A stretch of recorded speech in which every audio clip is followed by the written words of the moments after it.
parce que supposons que pour moi c'est important, je criais beaucoup, puis là j'entends parler de tout ça, des problématiques dues au cri, et je trouve ça intéressant, puis là je me mets comme objectif de cesser de crier, j'y arrive pendant un certain temps, puis là je vis beaucoup de tension au bureau parce que plus j'ai un emploi où est-ce que j'ai des résultats très spécifiques à atteindre, bien, plus je suis sous pression.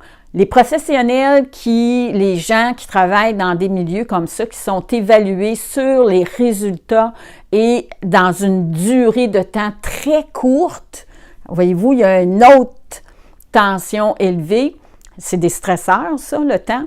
Alors, ce qui va faire que là, je vais peut-être utiliser tellement d'énergie durant la journée que si je me suis pas réalimentée, si j'ai pas remis dans ma batterie, rechargé ma batterie, bien, peut-être que je vais exploser.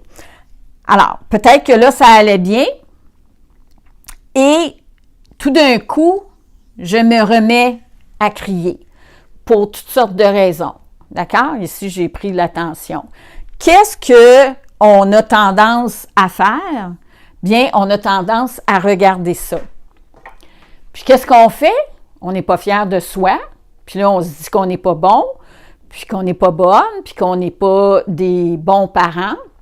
Et le fait de se culpabiliser, bien, ça vient me mettre encore plus de tension intérieure. Voyez-vous, ça vient en plus de mettre de la pression, ça vient aussi me bloquer. Pourquoi ça bloque? Bien, c'est parce que toute mon énergie, au lieu d'être dans mes jambes pour faire une action, ça vient cogiter ici. C'est le petit hamster qui tourne en rond, puis qui est constamment en train d'avoir un dialogue intérieur où est-ce qu'on est très négatif et où est-ce qu'on vient se dévaloriser, puis voyez-vous, alors encore là, on est dans la spirale descendante du stress. Si je fais ça, me culpabiliser, tout ça, on est capable tout de suite de savoir qu'est-ce qui va suivre, hein? Bien, c'est sûr et certain, pensez-vous que je vais arrêter de crier en faisant ça? Non, c'est l'inverse. Parce que je m'ajoute de la tension. Alors, je risque de recommencer à crier davantage. C'est pour cette raison qu'on doit focaliser notre attention sur ce qu'on fait de bien et se dire, c'est correct. Présentement, c'est comme ça. C'est ça le lâcher-prise, c'est de se dire, c'est correct.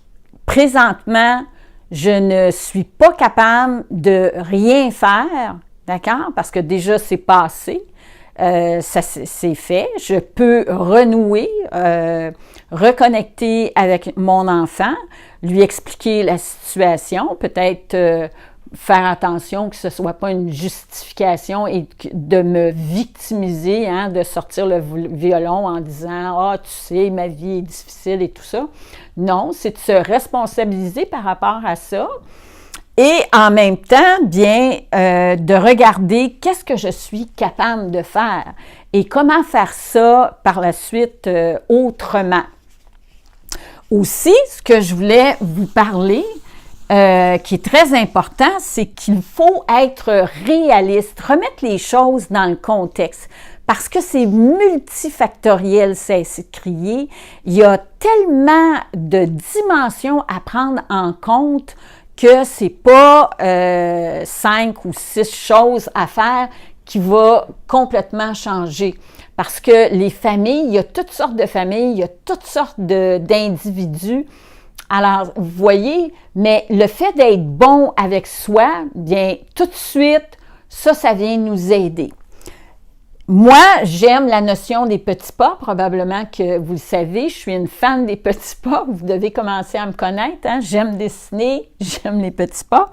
Alors, l'escalier, bien, de la façon dont ça se passe, c'est qu'il y a beaucoup de marches. faut pas penser que c'est seulement quelques marches qui va faire la différence pour arriver à mon objectif. Ensuite, ici, c'est être au zéro, le neutre. Voyez-vous, c'est lorsque j'ai tout ce qu'il me faut pour commencer à monter les marches. Mais je peux être aussi en déficit. Alors, peut-être que ici, physiquement, j'ai pas les ressources suffisantes.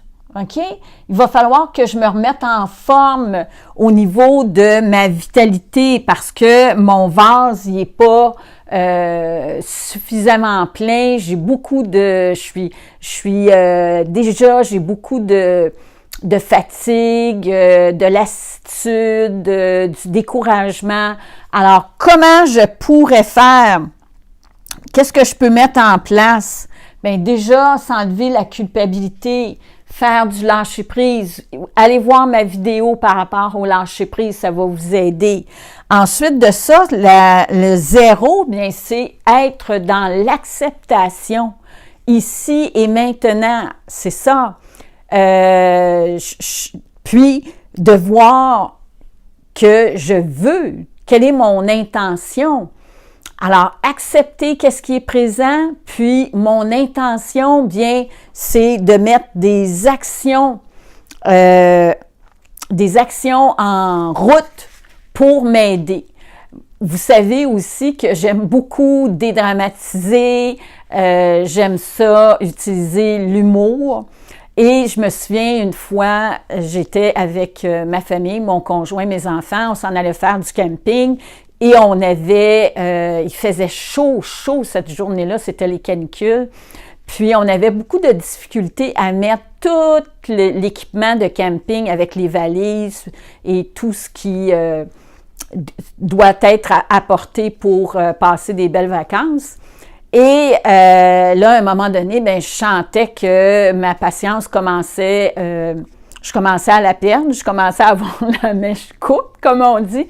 Et en plus, c'est que quand on se met le stresseur du temps, quand on se met un objectif sur le temps, bien déjà là, plus le temps raccourcit, plus on voit qu'il nous manque du temps pour arriver à notre objectif, plus on se met sous pression, OK? Alors là, c'est ce qui arrivait parce qu'on s'était dit qu'on était pour partir à telle heure, puis là, bien, on avait dépassé notre horaire, puis on voyait aussi toutes les conséquences du trafic et tout. Donc, là, qu'est-ce que j'ai fait? Je suis rentrée dans la maison, puis je me suis dirigée vers le congélateur. Et à cette époque-là, les réfrigérateurs, le congélateur était sur le dessus. On ouvrait la porte. Maintenant, c'est les tiroirs, mais là, anciennement, c'était comme ça. Puis je me suis mis la tête dans le congélateur et je me suis mis à hurler à mon goût. Ça m'a fait du bien. Puis, en plus de ça, vous savez que les congélateurs, c'est insonorisé, là, c'est tellement isolé que personne n'entendait rien, puis ça m'a fait du bien parce que ça m'a rafraîchi, puis on sait que quand on perd patience, bien, la pression monte, le cœur bat plus vite, la température corporelle s'élève. Alors là, ça m'a permis Et c'était un bon exutoire comme ça de crier, puis ça n'a pas fait de tort à personne, puis moi, ça m'a soulagée de cette pression. Puis en même temps, c'était drôle, puis ça m'a fait rire parce que quand j'ai fermé la porte du congélateur, puis que je me suis tournée, j'ai vu que mon conjoint était en arrière de moi avec les enfants, puis tout le monde, on s'est mis à faire ça. Alors des fois, d'utiliser l'humour. Aussi, fréquemment, j'utilise ma petite claquette, de dire « OK, prise 2, on peut-tu faire autrement? » Puis, qu'est-ce qui est malheureux dans tout ça? C'est que quand on crie là, fréquemment, notre intention, c'est de se relier à l'autre. c'est qu'on souhaiterait être entendu, on souhaiterait être compris, on souhaiterait que l'autre soit empathique à nos besoins. Notre besoin n'est pas comblé, on est insatisfait, puis on a besoin de l'autre pour combler notre besoin. Et à ce moment-là, bien, c'est triste parce que c'est là, on s'aperçoit que en criant, on crée complètement l'inverse de ce qu'on souhaiterait. On crée soit un réflexe d'attaque, de défense ou de gel. Et on n'a pas, l'autre a vraiment pas envie à ce moment-là de collaborer avec nous. J'espère que cette vidéo, j'essaie de ne pas trop les faire longues, vous a plu, puis allez voir sur mon site, je mets beaucoup plus d'explications. Ici, dans la vidéo, je voulais vraiment qu'on voit le contexte. Alors, s'enlever la pression du temps, prendre des actions les unes après les autres, faire ça petit pas par petit pas. Vous féliciter aussi, se récompenser, se féliciter pour toutes les journées où est-ce que vous allez réussir à le faire. Puis, à un moment donné, vous allez voir que plus vous allez mettre des choses en action, comme ce que j'avais parlé ici, là, les petits stresseurs, là, bien, c'est d'avoir de l'auto-empathie envers soi. Ça aussi, ça fait un bien immense. Donc, merci. Partagez si vous avez aimé, ça va me faire plaisir. Vous allez m'encourager et à la prochaine. N'oubliez pas, on arrose ce que l'on veut voir grandir. On cesse de se taper sur la tête et plutôt on se tape sur l'épaule et on sait qu'on est capable de faire autrement. À la prochaine!